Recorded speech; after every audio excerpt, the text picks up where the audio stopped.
Have you ever looked at someone and assumed they were nothing, only to find out they owned the very ground you were standing on? In a world where money talks, but true wealth whispers. One woman decided to scream. Meet Dominic, a husband who thought he was playing the field, and Elsa the mistress who thought she'd won the jackpot. They laughed at his plain wife, Vivian, for wearing old clothes and flying economy, but they didn't know a secret that would shatter their reality. The hotel they slept in, the casino they gambled in, and even the airport they landed at, all belonged to her. This isn't just a breakup, it's a corporate takeover. The chandelier in the lobby of the Grand Aurora didn't just sparkle, it dripped excess. 5,000 Swarovski crystals suspended over a floor of Italian marble that cost more per square foot than most people earned in a year. It was the kind of place where the air smelled of white tea and cold hard cash. Vivian Street. Claire sat in a wingback velvet chair near the concierge desk, almost disappearing into the upholstery. To the untrained eye, she was nobody. She wore a beige, oversized cardigan that looked a bit too worn, a pair of nondescript leggings and canvas sneakers. Her hair was pulled back in a messy bun, held together by a simple black elastic. There were no logos on her bag, just a soft, slouchy leather tote that had seen better days. She looked like the help, or perhaps a tired nanny waiting for her charges. She was actually waiting for her husband, Dominic Reynolds. He had told her he was in London for a crucial merger that would define his career. He had told her to stay home in Connecticut to water the hydrangeas and keep the house tidy. But Vivian wasn't in Connecticut. She was in Las Vegas, sitting in the lobby of the crown jewel of the Ether Hospitality Group. She checked her watch, a small vintage piece with a scratched face. 10:15 p.m. Right on time. The revolving doors spun, and in walked Dominic. He looked the part of the rising corporate star, a bespoke navy suit, a Tag Heuer watch that he'd bought on credit, and a smile that was too bright for the late hour. He wasn't alone. Clinging to his arm was a woman who was everything Vivian was currently pretending not to be.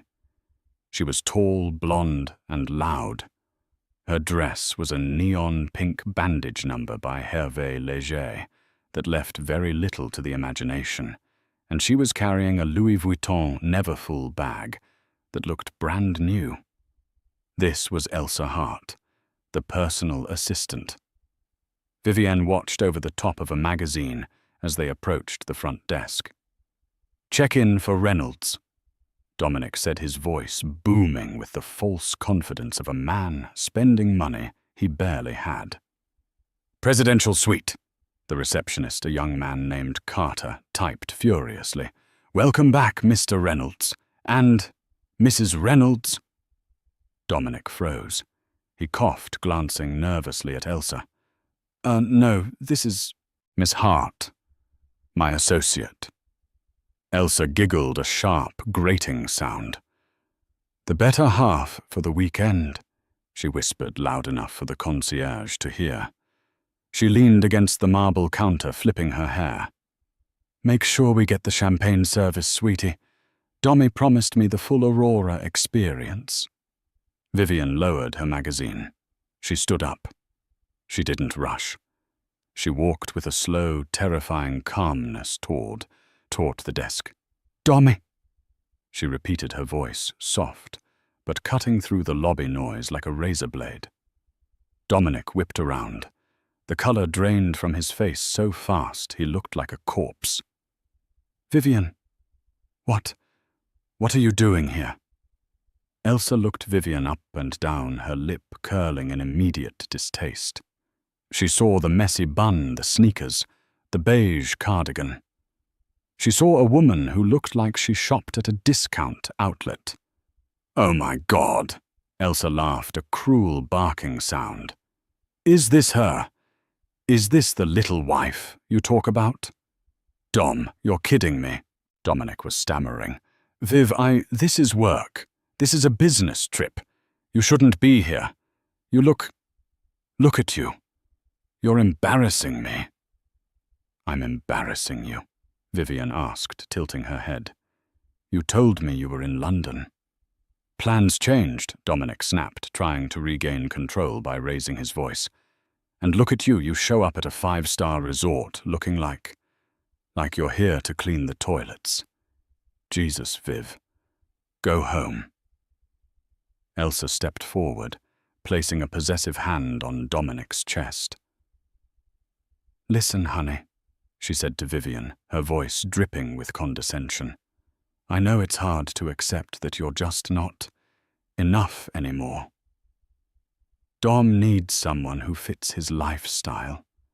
Someone who fits this. She gestured grandly at the gold-leafed ceiling. Look at this place. Look at me.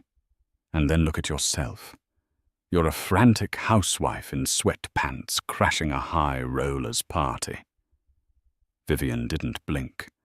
She looked at Elsa's hand on her husband's chest. Then she looked at the receptionist, Carter. Carter's eyes went wide. He had looked up. He recognized the woman in the beige cardigan.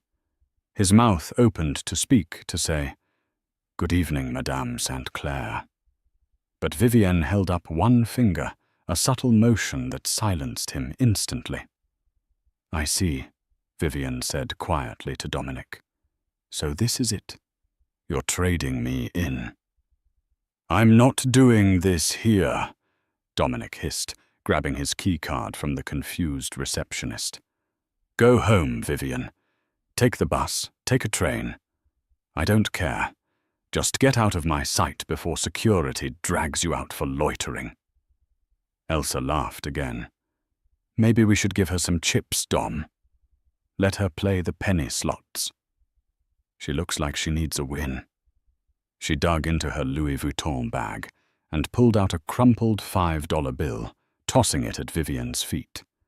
Go buy yourself a coffee, sweetie. The adults are talking. The bill landed on the polished marble. The lobby went silent. A few guests turned to watch.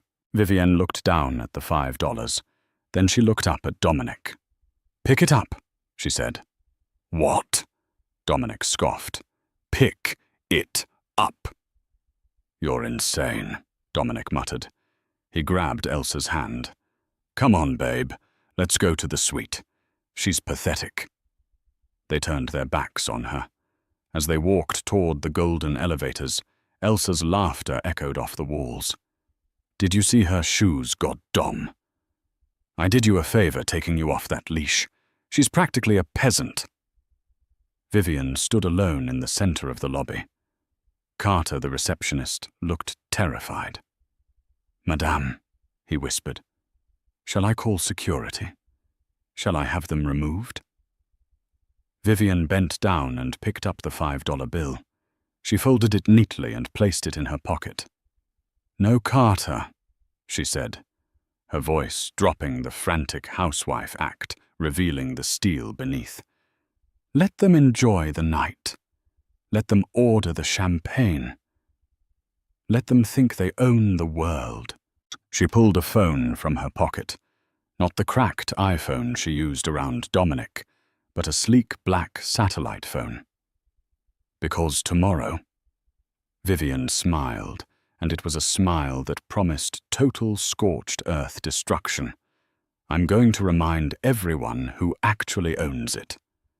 Dominic Reynolds felt like a king. The presidential suite on the 50th floor was larger than the first house he and Vivian had bought together. It had a wraparound balcony overlooking the neon strip, a grand piano, and a bathroom stocked with Hermes amenities. He poured 2 glasses of Krug champagne, $400 a bottle, charged to the room, of course. To us, he toasted, clinking glasses with Elsa. She was lounging on the velvet chaise, scrolling through Instagram. I still can't believe she showed up. Elsa giggled, taking a sip. She looked so grey.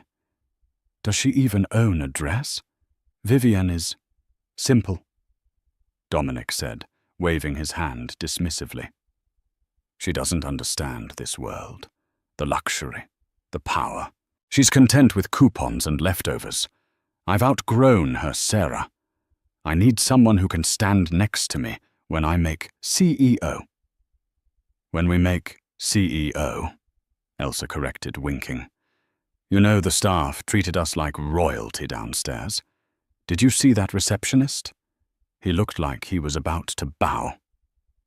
That's because I'm a platinum member, Dominic lied. He wasn't. He was using a corporate card that was technically flagged for travel expenses, but he figured he'd bury the cost in the quarterly report. Dominic walked to the window, looking out at the sprawling complex of the hotel, the casino below, and the private airfield in the distance where the Gulf Streams were landing. One day, Dominic sighed, I'm going to run a place like this. Little did he know he was currently standing inside a very small part of his wife's portfolio.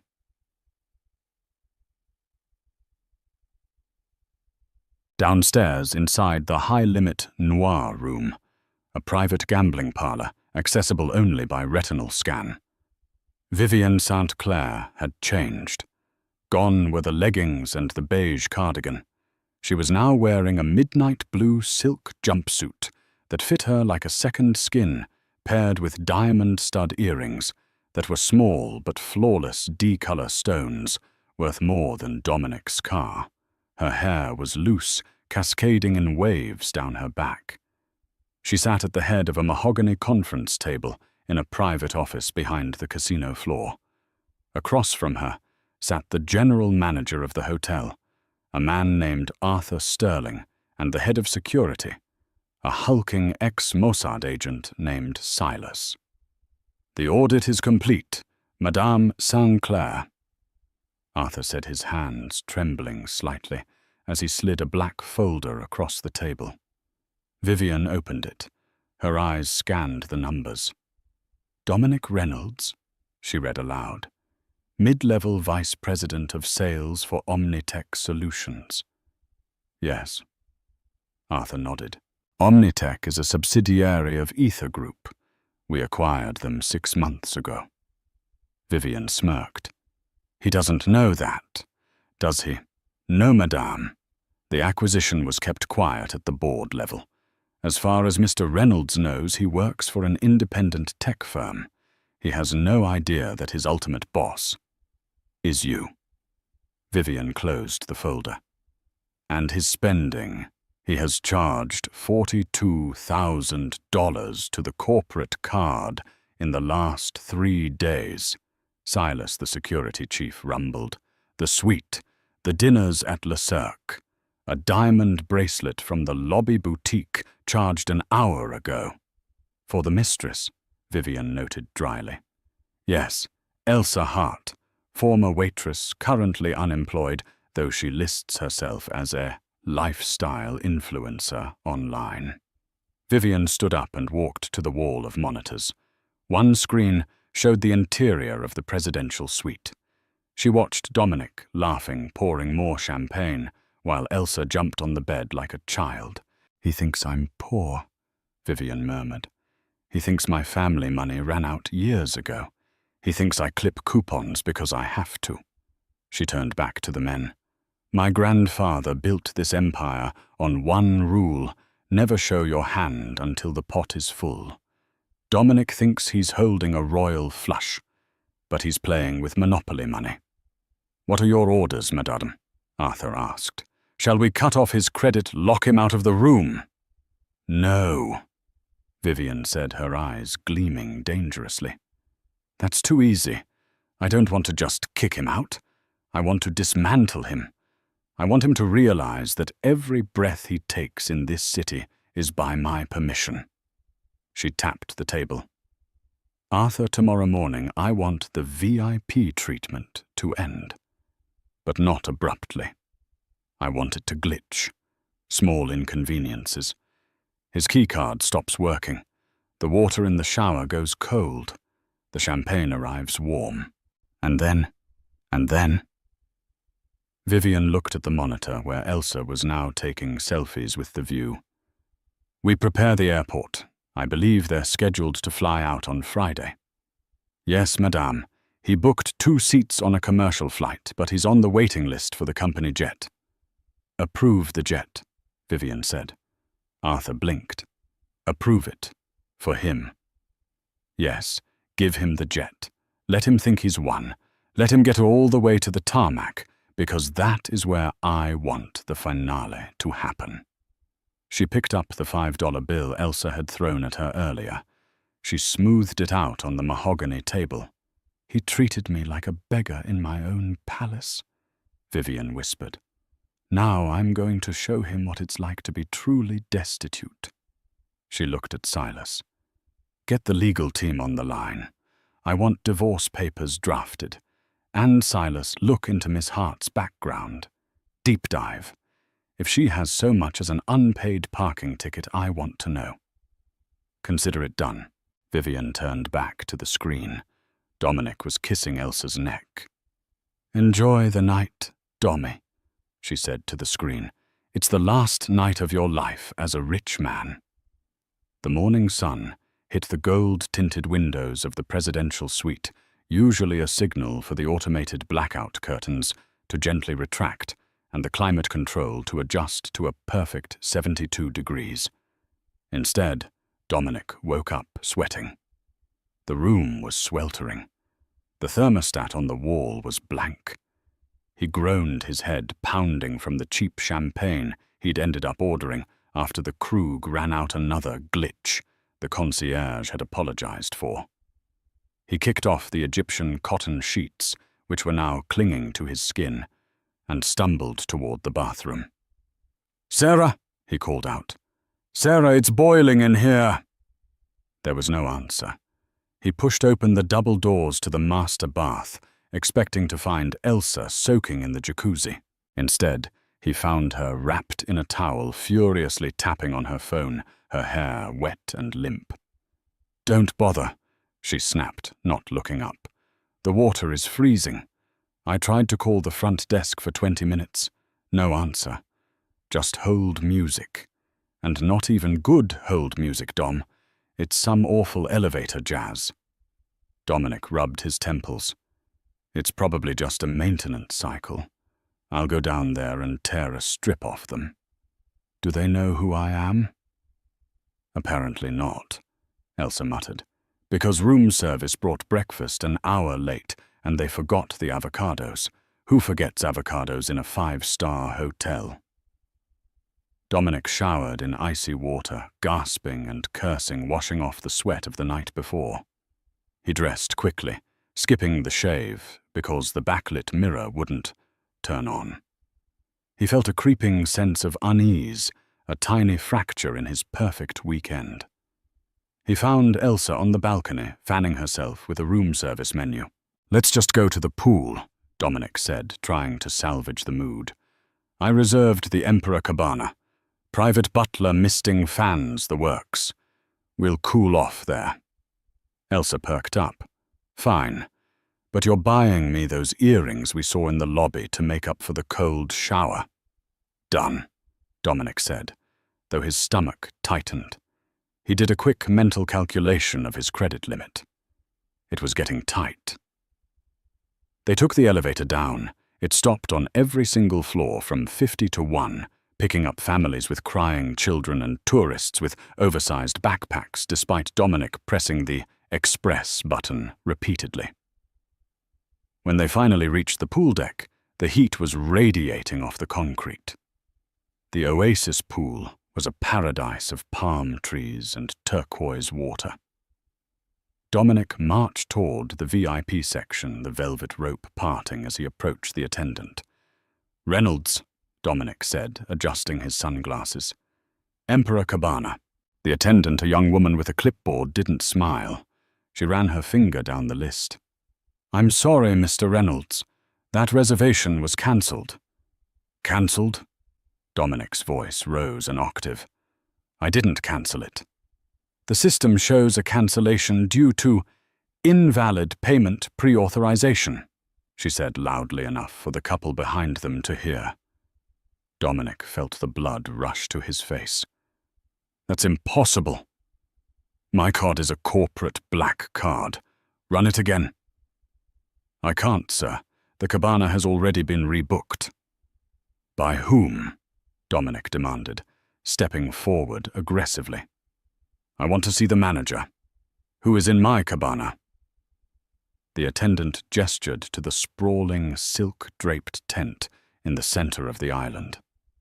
Sitting there back to them was a woman in a wide-brimmed hat, reading a hardcover book. She was being served iced tea by 3 waiters simultaneously. That is a private guest of the owner, the attendant said.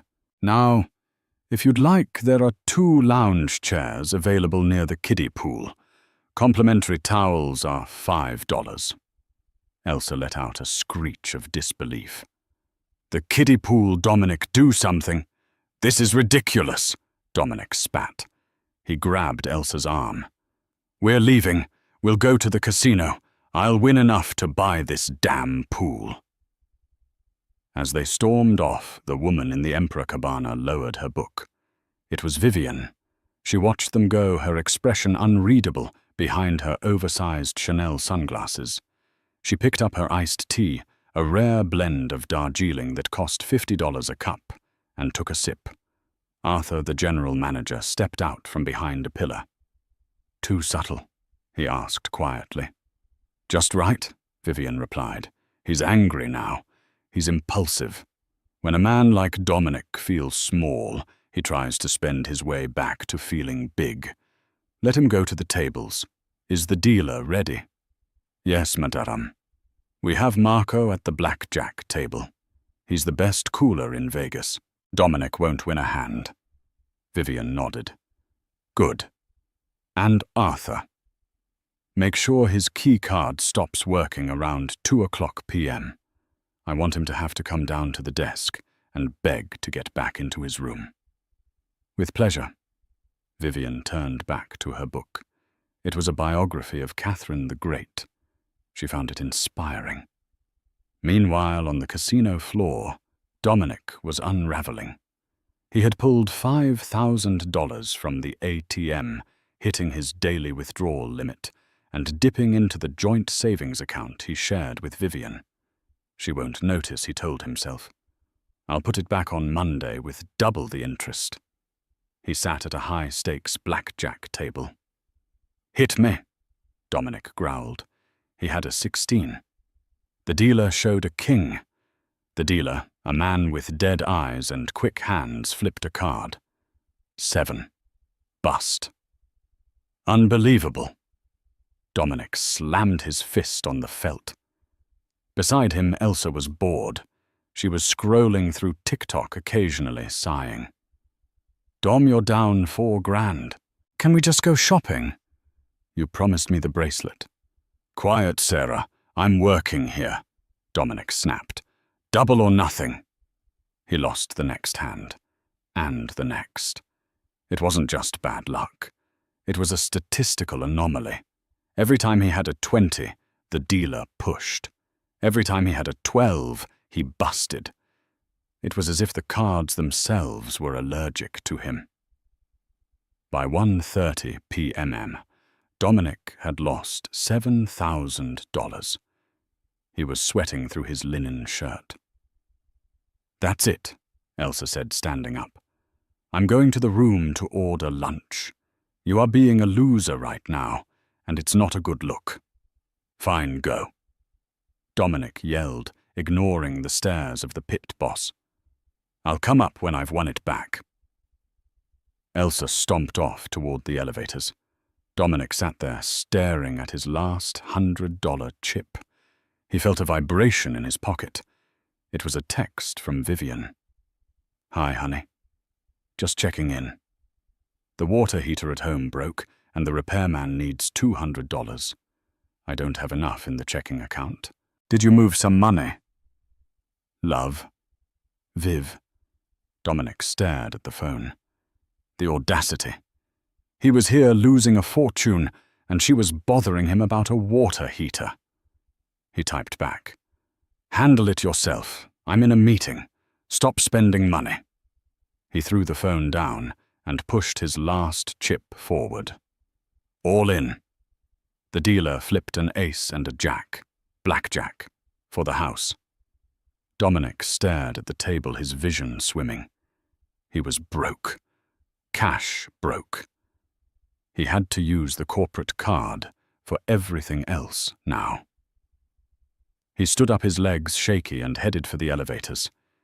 He needed a drink, and he needed to scream at someone. When he got to the elevator bank, he saw Elsa arguing with a security guard. "What do you mean? Access denied?" she was shrieking. "I am in the presidential suite." "I'm sorry, miss," the guard said calmly.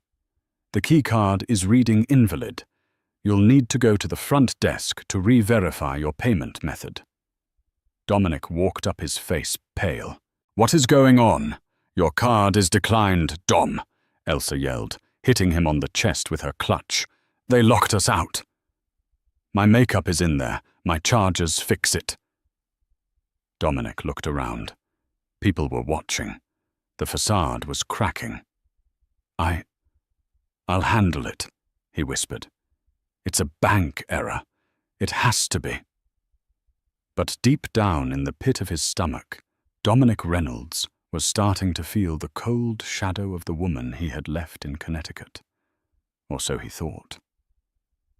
The lobby of the Grand Aurora was bustling, but for Dominic the noise was distant buzz. He stood at the reception desk, sweating profusely, while Elsa sat on a nearby bench, refusing to look at him. "Mr. Reynolds," the receptionist said, a different one this time, a woman with a sharp bob and glasses. "I see the issue. The credit card on file, the corporate Amex. It's been flagged for unusual activity. The bank requires voice authorization." "Fine," Dominic said, wiping his forehead. "Give me the phone." "Actually, sir, since the bill currently exceeds the pre-authorization limit by..." She checked the screen. $14,000. We require a secondary form of payment to unlock the room." "I don't have another card on me," Dominic hissed. "Look, I am a vice president at Omnitech. You know we are good for it. Just unlock the damn door." "I can't do that, sir. Company policy." Dominic was about to explode when a man in a sharp grey suit approached him. "Mr. Reynolds?" Dominic turned. "Yes, who are you?" "I'm Silas, head of security," the man said. His voice was deep, gravelly. "We've had a call from your corporate headquarters. They are trying to reach you regarding the merger." Dominic's eyes widened. The merger. The London deal. If that went through, his bonus would cover this entire disaster of a trip 10 times over. "Yes. Yes, I've been having phone trouble," Dominic lied. "They are waiting for you in conference room B," Silas said. "Right this way." Dominic turned to Elsa. "Babe, wait here. This is it. This is the big win. Once I sign this, I'll buy the hotel." Elsa rolled her eyes, but stayed put. "Just hurry up. I need to change." Dominic followed Silas through the lobby, down a long corridor lined with black and white photos of Vegas history. They entered a boardroom that smelled of leather and mahogany. At the far end of the table sat a woman with her back to him, looking out the window. "Hello," Dominic said, straightening his tie. "I'm Dominic Reynolds from Omnitech." The chair swiveled. It wasn't Vivian. It was a woman Dominic didn't recognize, severe older, with silver hair. This was Eleanor Vance Vivian's personal attorney, though Dominic didn't know that. "Mr. Reynolds," Eleanor said, not standing up. "I represent the acquisition firm. Please sit." Dominic sat. He felt a surge of confidence. This was his arena. bullshitting in boardrooms. I assume you've seen the quarterly projections. Dominic started engaging his sales voice. Omnitech is poised for 20% growth. We aren't interested in the projections, Mr. Reynolds. Eleanor cut him off gently. We are interested in the assets. She slid a piece of paper across the table. We understand you are currently utilizing the company jet for your return trip. Dominic blinked. Yes, it was approved. My assistant booked it. Indeed. The Gulfstream G650. It's waiting on the tarmac now. Dominic's heart leaped. It's real. The jet was real. That meant the company still valued him. The hotel credit card issue really was just a glitch. Excellent, Dominic said, relaxing. I appreciate the hospitality. There is one condition, Eleanor said. The board wants to meet you, in person, immediately upon your landing in New York. They want to discuss your future role. Of course, Dominic beamed. I'd be honored. Good. The jet leaves in 2 hours. I suggest you gather your things. We have taken the liberty of settling your hotel bill to ensure a swift departure. Dominic nearly collapsed with relief. You paid the bill.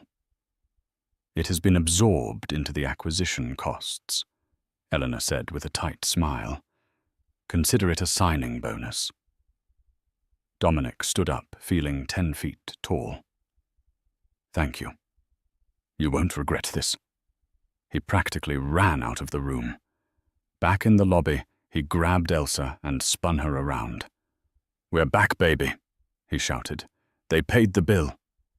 The merger is happening, and we are taking the private jet home. Elsa's mood flipped instantly. The jet. The private one. Oh my God. Dom, I need to take pictures. Let's go pack. We have a plane to catch. Up in the penthouse, no longer the presidential suite, but the owner's penthouse on the top floor. Vivian watched the feed from the boardroom. Eleanor walked in. He took the bait, Madame St. Clair. He thinks he's being promoted, Vivian said, staring at the screen where Dominic was high-fiving a confused bellboy. He thinks the company paid his bill. He doesn't realize that he is the liability we are acquiring, Eleanor noted. Vivian turned away from the screen. She walked over to a mannequin where a new outfit was waiting. It wasn't the beige cardigan. It wasn't the silk jumpsuit. It was a power suit. White, sharp, the kind of suit a woman wears when she is about to execute a hostile takeover. Is the plane crew ready? Vivian asked. Yes, Silas answered from the doorway. Captain Miller knows the plan. They will board. They will taxi. But they won't take off immediately. Why not? Because, Vivian smiled, the owner needs to board first. You're flying with them, Eleanor asked, surprised. Oh no, Vivian corrected. I'm not flying with them. I'm flying instead of them. But I want to see their faces when they realize the seats they are sitting in. Belong to me. She checked her watch. Let's go to the airport. It's time to end this charade. The private airfield was a shimmering expanse of heat and asphalt. The Gulfstream G650 stood like a silver hawk, its engines humming. A red carpet, an actual red carpet, had been rolled out. Dominic and Elsa stepped out of the hotel's complimentary limousine, a final courtesy Arthur had approved. Now this is how I'm supposed to travel, Elsa cooed, snapping a selfie with the jet in the background. She was wearing a white faux fur stole, despite the 100-degree heat. Dominic adjusted his suit. He felt invincible again. The cold shower, the declined card, all forgotten. He was a corporate god. They walked up the stairs of the jet. The interior was magnificent. Cream leather seats, gold fittings, a bar stocked with vintage scotch. Welcome aboard, Mr. Reynolds, the flight attendant said. She was professional cold. Champagne, Elsa ordered, flopping into a window seat. And make it the good stuff. I'm afraid we can't serve alcohol on the ground. Miss, the attendant said. Whatever. Just get us in the air. Dominic waved his hand. He buckled his seatbelt. New York, here we come. Goodbye, Vegas. Goodbye, poverty. He closed his eyes, visualizing his new office. Suddenly, the pilot's voice crackled over the intercom. Ladies and gentlemen, this is Captain Miller. We have a slight delay. We are waiting for the final passenger manifest to be cleared by the owner. Owner? Dominic opened his eyes. I thought this was a corporate jet. Omnitech owns it. Maybe the CEO is coming, Elsa asked, suddenly nervous. Dom, should I put my shoes back on? Before Dominic could answer, a black SUV rolled onto the tarmac. It didn't stop at the gate. It drove straight up to the plane stairs. Dominic peered out the window. Who is that? The door of the SUV opened. First, a security guard stepped out. Silas. Then a woman. She was wearing a white suit that looked like it cost more than Dominic's life insurance policy. Her hair was blown out in perfect waves. She carried a briefcase that looked like a weapon. Dominic squinted. The woman looked familiar. But the posture, the walk, it was so commanding, so regal. She walked up the stairs of the plane. Dominic unbuckled his seatbelt. I should greet them. It must be the chairman's wife. He stood up and straightened his jacket. The cabin door opened. The woman stepped inside. She took off her sunglasses slowly. Dominic's jaw dropped. His knees actually buckled, and he had to grab the headrest to stay upright. Elsa looked up from her phone, gasped, and dropped it. Vivian, Dominic choked out. The word felt like sand in his throat. Vivian St. Clair didn't look at him. She handed her briefcase to the flight attendant. Thank you, Sarah, Vivian said to the attendant. You can prep the cabin for departure. Yes, Mrs. Reynolds St. Clair, the attendant replied deferentially. Vivian finally turned her gaze to Dominic. It wasn't the gaze of a wife looking at her husband.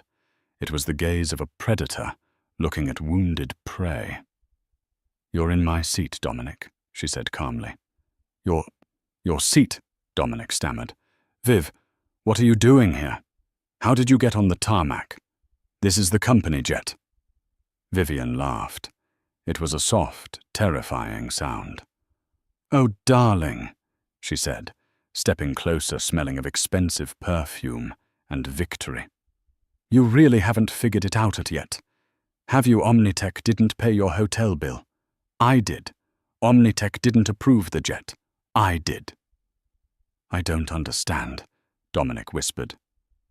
Omnitech, Vivian said, enunciating every syllable, is a subsidiary of Ether Hospitality, which is a holding of the St. Clair Trust. She leaned in close, her eyes locking onto his. I don't just water the hydrangeas, Dominic. I own the water company. I own the hotel. I own this plane. And as of this morning, she pulled a document from her inner pocket and dropped it on his tray table. I own you. The silence inside the cabin of the Gulf Stream was heavier than the humid air outside. Dominic stared at the document on the tray table. It was a deed of trust, notarized and stamped. The St. Clair Family Trust. Listed assets included Ether Hospitality Group, Vanguard Aviation, and Omnitech Global. This is fake. Dominic stammered, his voice cracking. Your father. He lost everything in 08. You told me. You told me we had to live on my salary, because there was nothing left. Vivian sat in the leather seat opposite him, crossing her legs. She looked like a queen addressing a peasant who had wandered into the throne room. I told you my father lost his liquidity, Vivian corrected coolly. I never said he lost the assets. We moved into the growth phase. We lived quietly to reinvest the dividends. I drove a Honda, so this company could buy your company. I clipped coupons, so we could acquire the airline you're sitting in. She leaned forward, her eyes hard as diamonds. I played the role of the supportive, frugal wife because I thought we were building something together, Dominic. I thought we were a team. I didn't realize I was just the bankroll for your midlife crisis. Elsa, who had been frozen in shock, suddenly found her voice, the survival instinct of a parasite kicking in. "Vivian, Mrs. Reynolds," Elsa said, her voice trembling with a fake sweetness. "You have to understand. I didn't know. Dom told me you were separated. He said you were legally roommates." "Shut up, Elsa," Dominic and Vivian said in unison.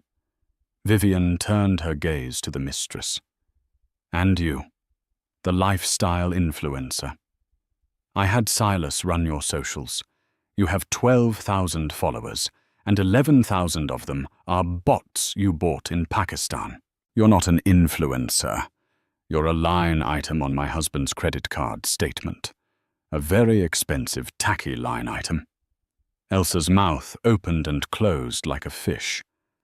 "Now," Vivian checked her watch, "I have a board meeting in New York at 8 p.m.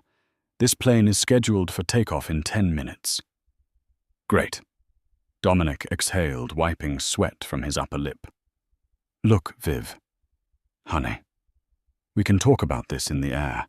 We can fix this. I've been stressed. The pressure at work. I made a mistake.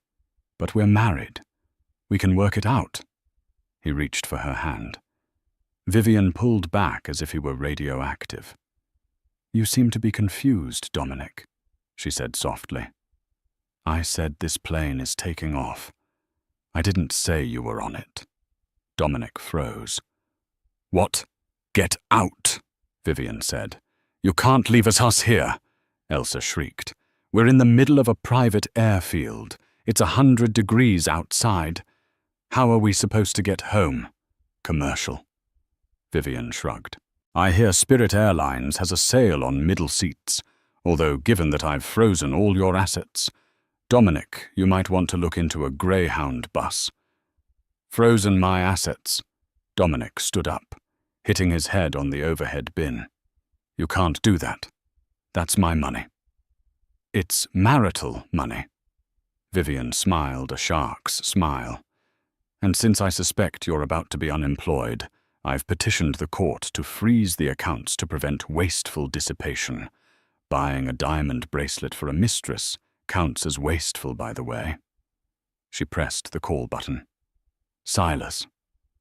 The large security chief appeared in the doorway of the plane. "Mr. Reynolds and Miss Hart are leaving now," Vivian said. "Help them with their luggage, and by help I mean throw it on the tarmac." "No, my Louis Vuitton!" Elsa screamed as Silas grabbed her bag and tossed it out the door. It hit the asphalt with a sickening crunch. "Dominic, move," Silas grunted. "Vivian, please," Dominic begged, backing away. "Don't do this. I'm a vice president. I have dignity." "You left your dignity in the casino when you tried to gamble with my money," Vivian said, picking up a magazine. "Goodbye, Dominic. See you in court." Silas grabbed Dominic by the back of his expensive suit jacket and physically marched him to the door. Dominic stumbled down the stairs, nearly tripping over Elsa, who was on her knees checking her bag for scratches. The stairs retracted. The door sealed shut with a heavy thud. Dominic and Elsa stood on the burning, hot asphalt. The heat waves shimmered off the ground. Inside the cool, pressurized cabin, Vivian signaled the pilot. The engines roared to life. A blast of hot jet wash hit Dominic and Elsa, blowing Elsa's hat across the runway and covering Dominic's face in dust. They watched the G650 taxi away, a silver bullet shooting towards the sky. "My phone is dead," Elsa cried, holding up her device. "And I don't have any cash." "You have cash, right, Dom?" Dominic checked his pockets. He had the $5 bill Vivian had forced him to pick up in the lobby yesterday. That was it. He looked at the $5. Then he looked at the distant terminal building, a mile-long walk across the sun-scorched restricted zone. "Start walking," Dominic muttered. "I hate you," Elsa screamed, throwing her heels at him. "This is all your fault." "Shut up," Dominic roared back, the reality of his situation finally crashing down on him. "Just shut up and walk." Monday morning in Connecticut usually brought Dominic a sense of superiority. He would drive his leased BMW into the Omnitech parking lot park in his reserved spot and walk in like he owned the place. This Monday was different. He had arrived back in Connecticut at 3 a.m. after a 13-hour nightmare involving a delayed budget flight, a middle seat next to a man eating tuna salad, and a $200 Uber ride he had to beg the driver to charge to his already over-limit credit card, promising a cash tip he didn't have. He hadn't gone home. He was terrified to face Vivian. He had slept in his car in the office parking lot. He woke up at 7:30 a.m. with a stiff neck and a suit that looked like he'd slept in it, because he had. He tried to splash water on his face in the lobby bathroom, but the dark circles under his eyes were permanent. "I just need to get to my office," he told himself. "If I can get to my desk, I can access the company accounts. I can move some numbers around. I can fix this." He took the elevator to the 12th floor. The office was buzzing. Phones were ringing. People were typing. But as Dominic walked down the central aisle, the noise died down. Heads turned. Whispers started. "Is that him? Look at his suit. I heard she owns the whole building." Dominic kept his head down, marching toward his corner office. He reached the glass door with his nameplate, Dominic Reynolds, VP of Sales. He reached for the handle. It was locked. He tapped his keycard against the reader. Beep, beep. Access denied. "Stupid thing," Dominic muttered, tapping it harder. Beep, beep. "Mr. Reynolds." Dominic turned. Standing behind him wasn't his assistant, Sarah. It was the director of human resources, a woman named Karen, who usually smiled at his jokes. She wasn't smiling today. Beside her stood two large men in security uniforms. "Karen." Dominic forced a laugh. "My keycard is acting up. Must be the magnetic strip." "Your access has been revoked, Dominic," Karen said loudly. The entire office floor was now silent. Every ear was tuned in. "Revoked? What are you talking about? I have a meeting with the London team in 10 minutes. "There is no London team," Karen said. "And you don't have a meeting. You have an exit interview." She gestured to the conference room, the fish bowl with glass walls where everyone could see inside. Dominic felt his stomach drop. "I'm not doing this here. I want to speak to the CEO. Get Mike on the phone." "Mike doesn't work here anymore either," Karen said. "He was let go this morning for lack of institutional controls. The new acting CEO is flying in from New York, but she left instructions regarding you." "She," Dominic whispered. "Please step into the conference room, Dominic. Don't make us drag you." Dominic walked into the room. Sitting on the table was a single cardboard box. Inside were a stapler, a framed photo of him and Elsa which he had foolishly kept on his desk, and a stress ball. Karen slid a thick stack of papers across the table. "This is your notice of termination," she said. "On what grounds?" Dominic demanded, trying to find his old bluster. "I am the top salesman in this division. I brought in the Parker account. Grounds." Karen opened a folder. Let's start with embezzlement. I never stole a dime. You utilized the corporate American Express for personal travel to Las Vegas, Karen read. Charges include a presidential suite at the Aurora Gambling Chips jewelry purchases and dining. Total unauthorized spend, $42,300. That was a business trip. I was meeting a client. We checked, Karen said monotonously. There were no clients, just a Miss Elsa Hart. Furthermore, you attempted to commandeer a corporate asset, the G650 jet, for personal transport, without authorization. Vivian authorized it, Dominic shouted. She was there. Mrs. St. Clair, Karen corrected sharply, is the chairman of the board. You are an employee. She did not authorize you to use the jet. She reclaimed it. Karen flipped the page. Additionally, we have violations of the morality clause.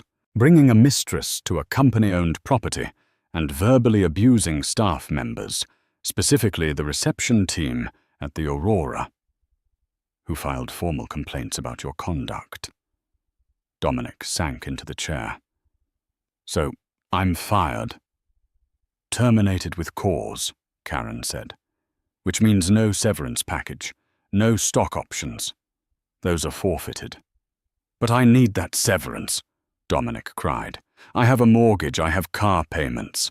Actually, Karen pulled out another document regarding the $42,300 you stole. The company is filing a civil suit to recover those funds. We will be garnishing any future wages and placing a lien on your personal assets. You can't do that, Dominic whispered. It's already done. Security will escort you out. One of the guards stepped forward. Let's go, Mr. Reynolds. Dominic stood up. He grabbed the cardboard box. He walked out of the glass room. The walk to the elevators felt like a funeral procession. His former colleagues, people he had bragged to, people he had belittled, watched him go. Some looked pitying. Most looked amused. He saw his assistant Sarah typing furiously on her computer. She didn't even look up. As the elevator doors closed, cutting off his view of the life he used to have, his phone buzzed. He looked at the screen. It was a text from Elsa. Hey Dom, I saw the news online. TMZ picked it up. Husband of hotel heiress fired for embezzlement. Dominic typed back. Sarah. I can explain. It's a misunderstanding. I'll fix it. 3 dots appeared. Then the message came through. Don't bother. I'm blocking you. Also, the diamond bracelet is fake. The pawn shop laughed at me. You're a loser, Dominic. Goodbye. Dominic stared at the phone. The blocked symbol appeared next to her name. He walked out of the building into the harsh sunlight of the parking lot. He walked to his BMW. A tow truck was backing up to it. Hey. Dominic ran forward, dropping his box. The stapler clattered across the pavement. What are you doing? That's my car. The tow truck driver, a burly man with a cigar, looked at a clipboard. Lease is under Omnitech Corporate Fleet, the driver said. Order came in 10 minutes ago. Repossess immediately. But how am I supposed to get home? Dominic pleaded. The driver shrugged. Not my problem, buddy. He hooked up the car and lifted it. Dominic watched as his last symbol of status was dragged away. He stood alone in the empty parking spot. He checked his pockets. $5. He had $5. And he realized with a sinking horror that the only person who might possibly help him was the woman he had spent the last year betraying. He had to go home. He had to face Vivian. It took Dominic 4 hours to get home. He took a bus that smelled of diesel and wet dog, which dropped him 3 miles from his neighborhood. He walked the rest of the way in his Italian leather loafers, which were now scuffed and blistering his heels. By the time he reached the driveway of the colonial house in Greenwich, It was late afternoon. The hydrangeas were in full bloom, blue and vibrant, mocking him. This was the house he had often complained about. "It's too small, Viv," he used to say. "The kitchen is outdated. We need something modern." Now looking at it, he realized he didn't even own a brick of it. He walked up the porch steps exhausted. He reached for his house key. It slid into the lock, but it wouldn't turn. Changed. He rang the doorbell. Once. Twice he pounded on the wood. "Vivian." "Open the door. I live here." The door opened. It wasn't Vivian. It was Silas, the security chief from the hotel. He was wearing a black polo shirt that strained against his biceps. "Mr. Reynolds," Silas nodded, blocking the doorway. "We've been expecting you." "Get out of my house," Dominic spat, though his voice lacked any real threat. "Not your house," Silas corrected calmly. "Step inside. Madame St. Clair is in the study." Dominic pushed past him. The hallway was filled with boxes, his golf clubs, his winter coats, his collection of vintage vinyl records, all packed and stacked near the door. He stormed into the study. Vivian was sitting at the oak desk. She was still wearing the white power suit from the plane. She was writing on a notepad with a fountain pen. She didn't look up when he entered. "You changed the locks," Dominic accused, breathless. "Security protocol," Vivian said, her voice cool and detached. "When an unauthorized individual has keys to a secure facility, you change the cylinders." "I am your husband." Security threat. Vivian finally looked up. Her eyes were devoid of the warmth he used to see. There was no anger, which was worse. There was only indifference. "You are a liability, Dominic, and my family didn't stay wealthy for 4 generations by keeping liabilities on the payroll." Dominic slumped into a chair, one of the leather wingbacks he loved. "Viv, please," he said, his voice breaking. "Can we stop the act? I know you're angry. I know I screwed up. But you deceived me too. You lied to me for 5 years. You pretended to be poor." Vivian stood up slowly. She walked around the desk and leaned against the edge, crossing her arms. "I didn't lie, Dominic. I omitted. And do you know why? Because you didn't trust me," Dominic said bitterly. "Because I wanted to be loved," she replied softly. "My whole life, men have looked at me and seen a bank account. They saw the St. Clair, name the hotels, the influence. They didn't see me. When I met you, you were different. You were ambitious, yes, but you seemed genuine. You didn't know who I was. I wanted to see if you could love Vivian, the woman, not Vivian, the heiress." She walked over to the window, looking out at the garden she had tended with her own hands. "I gave you a life, Dominic. A good life. I supported your career. I comforted you when you lost accounts. I made this house a home. But it wasn't enough, was it? You needed the flash. You needed the status. And the moment you thought you had outgrown me, the moment you thought you were a big shot, you discarded me like yesterday's trash." "I didn't discard you," Dominic protested. "It was just a fling. You took her to my hotel." Vivian snapped, her voice rising for the first time. "You slept in my suite. You laughed at me in my lobby. You threw $5 at me on my floor." She reached into her pocket and pulled out the crumpled $5 bill. She flicked it at him. It hit his chest and fluttered to the floor. "Here, you might need this." Dominic stared at the bill. "So what now?" he whispered. "You divorce me. You take half my stuff." Vivian laughed dryly. Half. Oh, Dominic, you really didn't read the papers we signed before the wedding, did you? Dominic frowned. The prenup I insisted on, that I wanted to protect my 401k. Yes. Vivian smiled. You were so worried about your $50,000 in savings that you demanded a strict separation of assets. You insisted that what is mine, and what is yours is yours. She picked up a blue folder from the desk. My lawyers were thrilled. You signed away any claim to the St. Clair estate. You signed away alimony. You signed away the house which is held by the trust. You walked into a fortress and locked yourself out. She tossed the folder onto his lap. This is the divorce decree. It's already filed. You leave with exactly what you brought into this marriage, which after the lawsuit for the money you stole from the company is effectively zero. Dominic felt the room spinning. It was a total checkmate. He had built his own prison brick by arrogant brick. Where am I supposed to go? He asked, his voice trembling. Vivian, I have nowhere.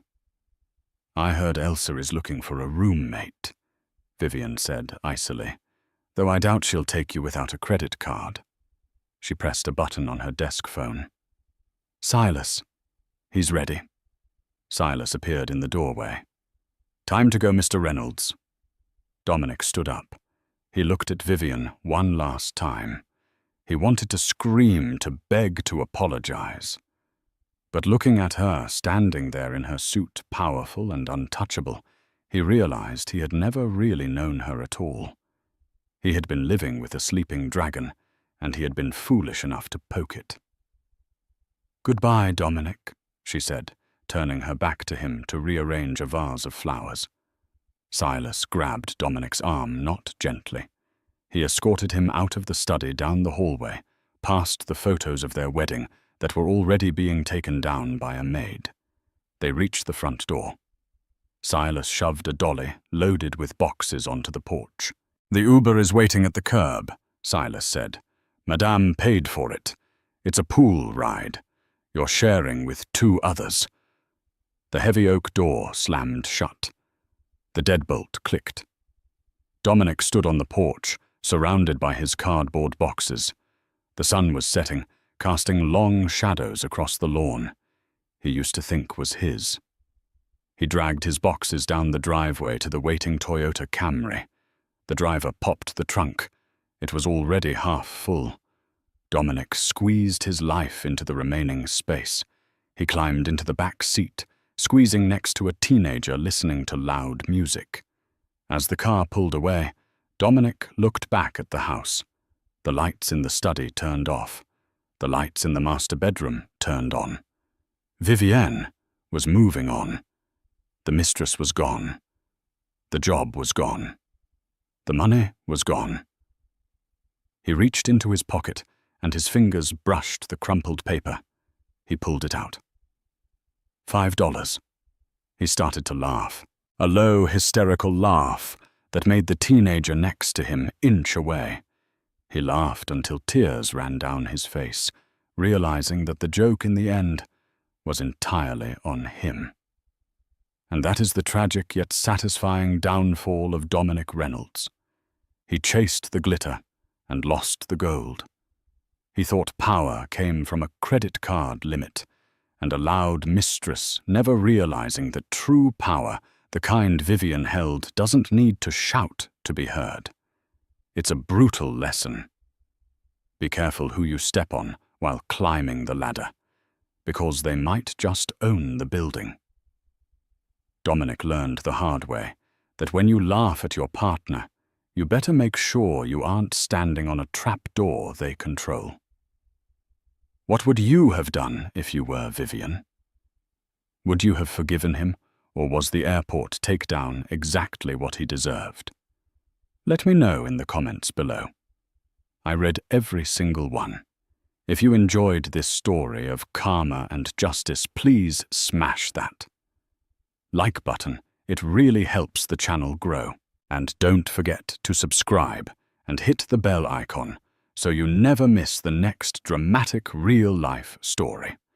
Thanks for watching and see you in the next video.